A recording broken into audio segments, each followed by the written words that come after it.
32살 에밀리 카터가 휠체어에 앉아 창밖을 바라보는 시간이 벌써 2해를 넘었습니다. 미국 최고라는 존스 홉킨스 병원에서 받은 첫 번째 척추 수술은 실패했고 재수술마저 상황을 더욱 악화시켰죠.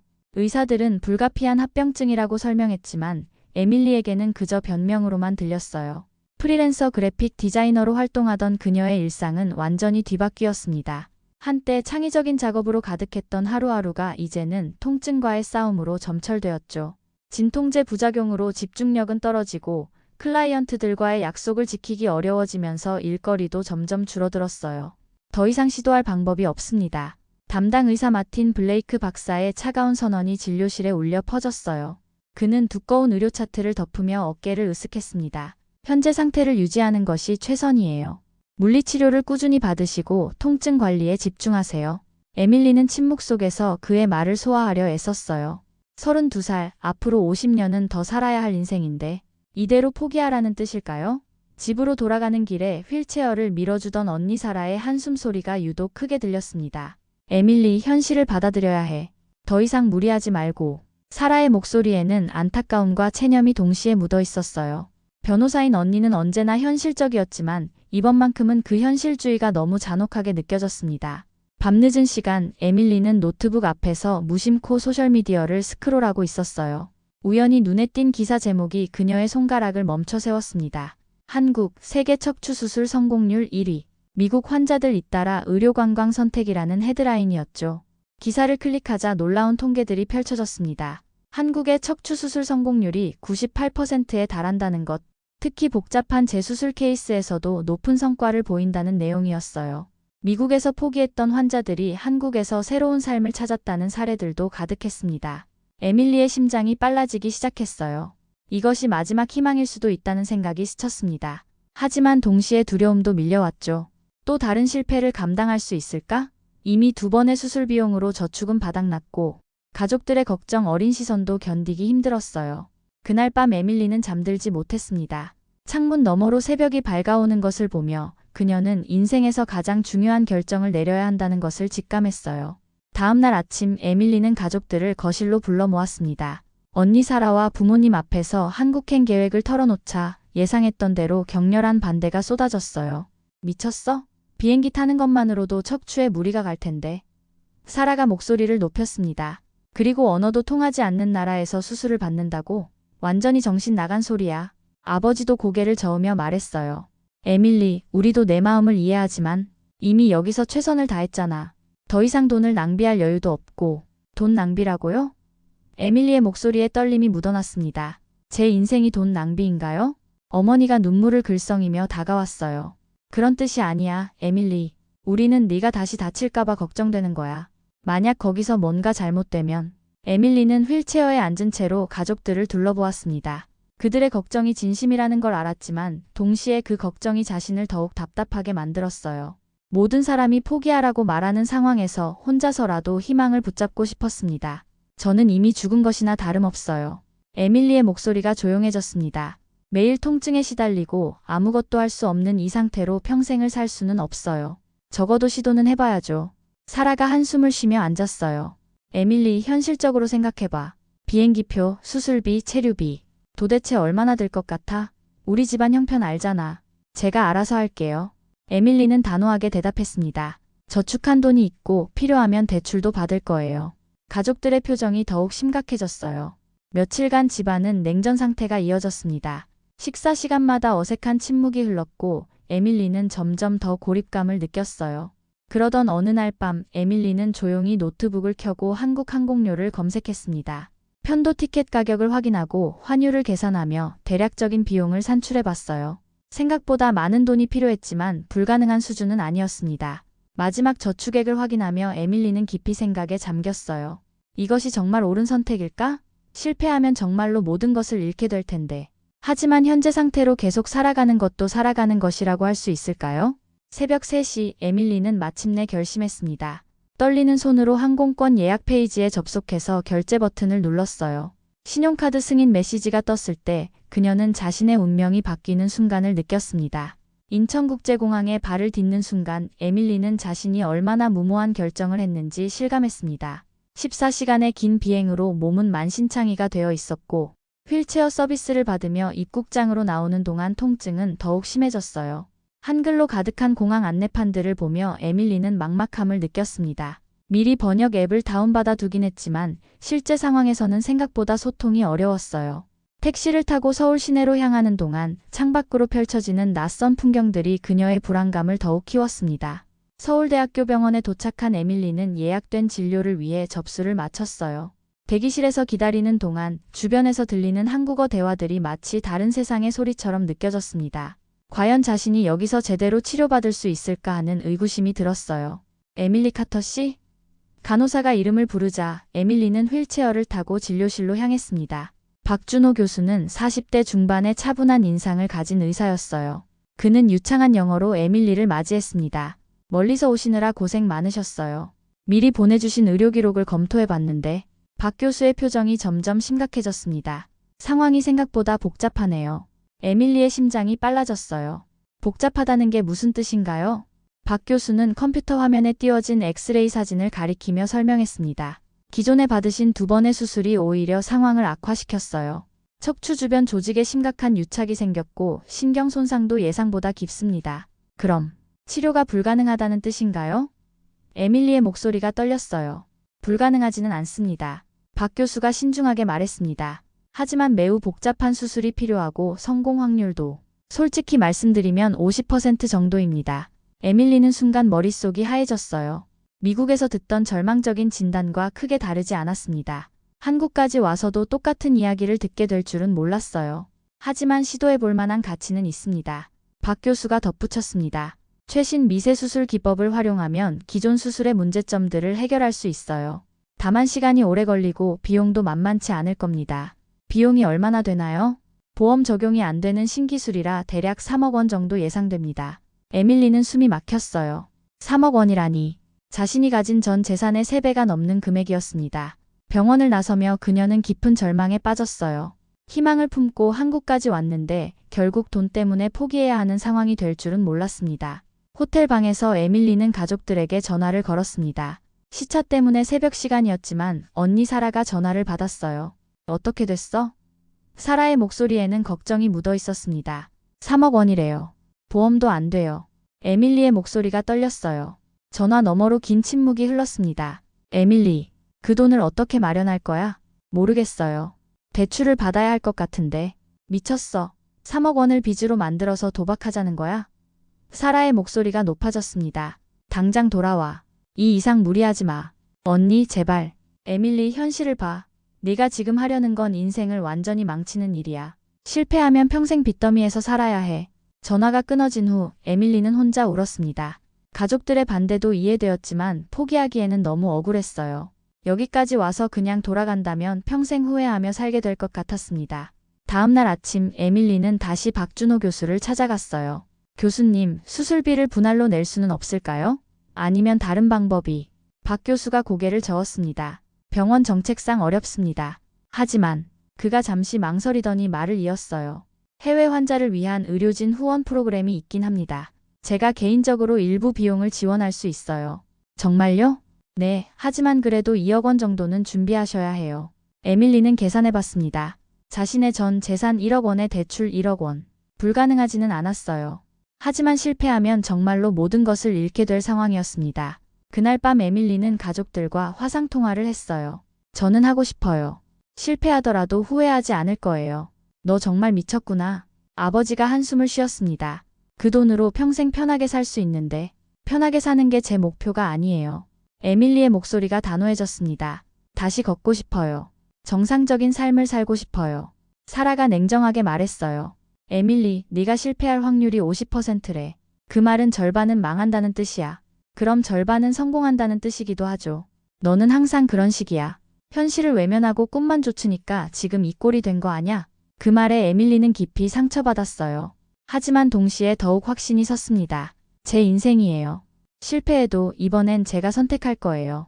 가족들과의 통화를 끝낸 후 에밀리는 은행 앱을 켜고 대출 신청을 시작했습니다. 손가락이 떨렸지만 이번에는 망설이지 않았어요. 수술 전날 밤 에밀리는 잠들지 못했습니다. 내일이면 자신의 운명이 결정될 텐데 두려움과 기대감이 교차하며 마음을 어지럽혔어요. 간호사 한지원이 병실을 찾아왔습니다. 내일 수술이시죠? 긴장되세요? 지원의 따뜻한 미소가 에밀리의 마음을 조금 달래주었어요. 많이 떨려요. 만약 실패하면 박 교수님 실력을 믿으세요. 정말 최고거든요. 지원이 격려했습니다. 그리고 에밀리 씨도 여기까지 오신 게 대단해요. 포기하지 않으시는 모습이 정말 멋있어요. 다음 날 새벽 6시 수술이 시작되었습니다. 에밀리가 마취에서 깨어난 것은 16시간 후였어요.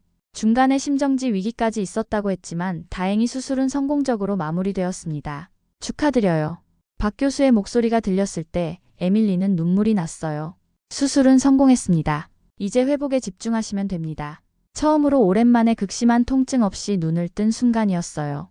물론 수술 부위에 아픔은 있었지만 그동안 괴롭혔던 신경성 통증은 사라져 있었습니다. 정말 성공한 거예요? 에밀리가 믿기지 않는다는 표정으로 물었어요. 네, 신경 압박도 해제됐고 유착된 조직도 깨끗하게 정리했습니다. 재활만 잘 받으시면 충분히 걸을 수 있을 거예요. 에밀리는 소리내어 울었습니다. 기쁨과 안도감 그리고 지난 시간의 고통이 한꺼번에 쏟아져 나왔어요. 한국까지 와서 모든 것을 걸었던 선택이 옳았다는 것이 증명된 순간이었습니다. 가족들에게 전화를 걸어 소식을 전했을 때 전화 너머로 사라의 울음소리가 들렸어요. 정말 다행이야. 미안해, 에밀리. 내가 너무 부정적으로만 생각했나 봐. 괜찮아요, 언니. 걱정해줘서 고마워요. 하지만 기쁨도 잠시, 회복 과정은 예상보다 훨씬 힘들었습니다. 물리치료는 극심한 고통을 동반했고 진전 속도도 더뎠어요. 의료진들은 정상적인 과정이라고 설명했지만 에밀리는 점점 불안해지기 시작했습니다. 이 정도면 충분히 빠른 회복입니다. 지원이 격려했지만 에밀리의 마음은 무거웠어요.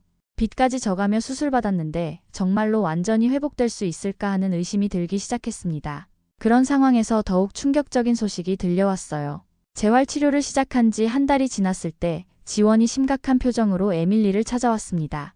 에밀리 씨, 혹시 SNS 확인해 보셨어요? 왜요? 무슨 일인가요?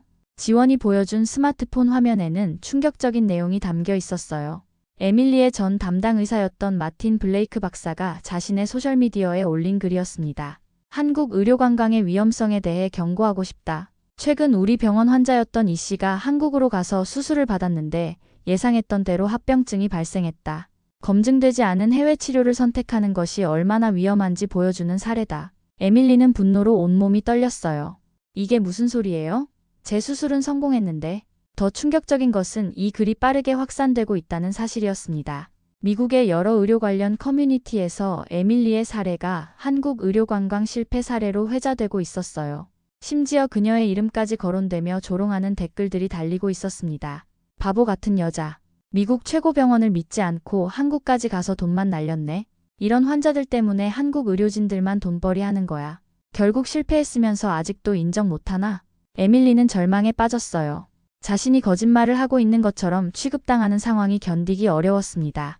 설상가상으로 재활 진전이 예상보다 느려서 정말로 실패한 것은 아닌지 의심스럽기까지 했어요. 박준호 교수에게 상황을 설명하자 그는 분노를 감추지 못했습니다. 말도 안 되는 소리입니다. 에밀리 씨 수술은 완벽하게 성공했어요. 이건 명백한 명예훼손이죠. 하지만 제 회복이 너무 느린 것 같아요. 정말 성공한 게 맞나요? 에밀리의 목소리에 의구심이 묻어났어요. 수술 후 재활은 시간이 걸리는 과정입니다. 조급해하지 마세요. 분명히 걸을 수 있게 될 거예요. 하지만 에밀리의 마음은 무너져 내렸습니다. 가족들마저 인터넷에 떠도는 글들을 보고 걱정 전화를 걸어왔어요. 에밀리, 정말 괜찮은 거야? 인터넷에 보니까 사라의 목소리에도 불안감이 묻어 있었어요. 저도 모르겠어요. 정말 성공한 건지. 에밀리는 처음으로 자신의 선택을 후회하기 시작했습니다. 빚까지 져가며 받은 수술인데 결국 실패작 취급을 받게 될 줄은 몰랐어요. 더욱이 그 소식이 전 세계로 퍼져나가면서 한국 의료진들의 명예까지 실추시키는 상황이 되었습니다. 제가 잘못 선택한 건가요? 에밀리는 깊은 자책감에 빠져 있었어요. 절망에 빠져있던 에밀리에게 전환점이 찾아온 것은 수술 후 2달째였습니다. 그날도 평소와 같이 물리치료를 받고 있었는데 갑자기 다리에 힘이 들어가는 느낌이 들었어요. 잠깐, 이게 뭐지? 에밀리는 조심스럽게 침대 끝에 발을 내려놓았습니다. 몇 주 전부터 조금씩 감각이 돌아오고 있었지만 이번에는 확실히 다른 느낌이었어요. 물리치료사가 놀란 표정으로 다가왔습니다. 에밀리 씨, 혹시 지금 발가락 움직일 수 있어요? 에밀리가 집중하자 정말로 발가락이 움직였어요. 작은 움직임이었지만 그녀에게는 기적과 같았습니다. 움직여요. 정말 움직여요. 그날부터 회복 속도가 급격히 빨라졌습니다. 일주일 후에는 지지대를 잡고 몇 걸음 걸을 수 있게 되었고, 2주 후에는 혼자서도 서 있을 수 있게 되었어요. 박준호 교수가 정기검진에서 만족스러운 표정을 지었습니다. 완벽한 회복입니다. 이제 곧 정상적인 보행이 가능할 거예요. 정말요? 정말 완전히 나은 건가요? 네, 신경기능도 완전히 회복됐고 척추 정렬도 완벽합니다. 에밀리 씨는 이제 건강한 사람이에요. 에밀리는 기쁨의 눈물을 흘렸습니다. 하지만 동시에 분노도 치밀어 올랐어요. 마틴 블레이크 박사가 퍼뜨린 거짓 소문들이 아직도 인터넷에서 회자되고 있었거든요. 그때 박 교수가 흥미로운 제안을 했습니다. 에밀리 씨, 다음 달에 국제척추외과 학회에서 제가 발표를 하게 됐어요. 에밀리 씨 케이스를 성공 사례로 소개하려고 하는데 직접 참석해서 증언해 주실 수 있을까요? 저요? 정말 그래도 되나요? 물론입니다. 전 세계 의료진들 앞에서 진실을 알릴 수 있는 기회예요. 그리고 박 교수가 잠시 망설이더니 말을 이었어요. 사실 에밀리 씨 사례를 조사하면서 미국에서의 치료 과정에 문제가 있었다는 것을 발견했습니다. 무슨 말씀이세요? 기존 수술들이 불필요했을 가능성이 높아요. 의료 기록을 자세히 분석해보니 처음부터 보존적 치료나 간단한 시술로도 충분히 치료 가능한 상태였습니다. 에밀리는 충격받았어요. 그럼 제가 겪은 고통이 모두 불필요했다는 뜻인가요? 안타깝게도 그런 것 같습니다. 이런 사례들이 의외로 많아요. 과도한 치료로 환자를 더 아프게 만드는 경우 말이죠. 에밀리는 분노와 안도감이 동시에 밀려왔어요. 자신이 겪은 고통의 원인이 명확해진 동시에 그 진실을 세상에 알릴 수 있는 기회가 생긴 것이었습니다. 저는 참석하겠어요. 꼭 진실을 알리고 싶어요. 학회 준비를 하는 동안 에밀리의 걸음은 나날이 안정되어 갔습니다. 지원이 한국 문화도 알려주고 언어도 가르쳐주면서 에밀리는 점점 한국 생활에 적응해 나갔어요. 이제 정말 건강한 사람 같아요. 지원이 웃으며 말했습니다. 처음 오셨을 때와는 완전히 다른 모습이에요. 고마워요, 지원 씨. 여러분이 없었다면 불가능했을 거예요. 국제학회가 열리는 날이 다가오면서 에밀리는 새로운 각오를 다졌습니다. 이제는 단순히 자신의 치료를 위한 싸움이 아니라 진실을 위한 싸움이었어요. 국제척추외과학회 당일 서울 코엑스 컨벤션 센터에는 전 세계에서 온 의료진들이 모여들었습니다. 에밀리는 무대 뒤에서 긴장된 마음으로 차례를 기다리고 있었어요. 에밀리 씨, 준비되셨나요? 박준호 교수가 다가와 물었습니다. 네, 이제는 두렵지 않아요. 에밀리의 목소리는 확신에 차 있었습니다. 박 교수의 발표가 시작되었어요. 그는 에밀리의 치료 과정을 상세히 설명하며 기존 치료의 문제점과 한국에서의 성공적인 결과를 비교 분석했습니다. 청중들은 집중해서 발표를 들었어요. 이제 환자분을 직접 모시겠습니다. 에밀리 카터 씨, 무대로 나와주세요. 에밀리가 무대 위로 걸어 나오는 순간 장내가 조용해졌습니다. 휠체어가 아닌 자신의 두 다리로 당당히 걸어 나오는 모습에 많은 사람들이 놀라워했어요. 마이크를 잡은 에밀리는 깊게 숨을 쉬고 말문을 열었습니다. 안녕하세요. 저는 에밀리 카터입니다. 몇 달 전까지만 해도 휠체어 없이는 움직일 수 없었던 환자였어요. 그녀는 자신의 이야기를 차근차근 들려주었습니다. 미국에서의 실패한 치료들, 절망적인 상황, 그리고 한국에서의 기적적인 회복까지. 특히 최근에 발견된 충격적인 진실에 대해서도 언급했어요. 제가 받았던 미국에서의 수술들은 사실 불필요한 것이었습니다. 에밀리의 목소리가 떨렸지만 단호했어요. 의료진은 저를 치료하기보다는 수익을 위해 과도한 치료를 강요했습니다. 청중석에서 웅성거림이 일었습니다. 에밀리는 준비해온 자료들을 공개했어요. 미국에서의 수술 기록 조작 증거, 불필요한 추가 수술 권유 내역, 그리고 환자 동의 없이 진행된 실험적 시술들의 증거까지. 이 모든 증거들은 제가 개인적으로 수집한 것들입니다. 저처럼 피해를 당한 환자들이 더 이상 생기지 않기를 바라는 마음으로 공개합니다. 현장의 분위기가 완전히 바뀌었어요. 특히 미국에서 온 의료진들의 표정이 심각해졌습니다. 마틴 블레이크 박사도 참석해 있었는데 그의 얼굴은 창백해져 있었어요.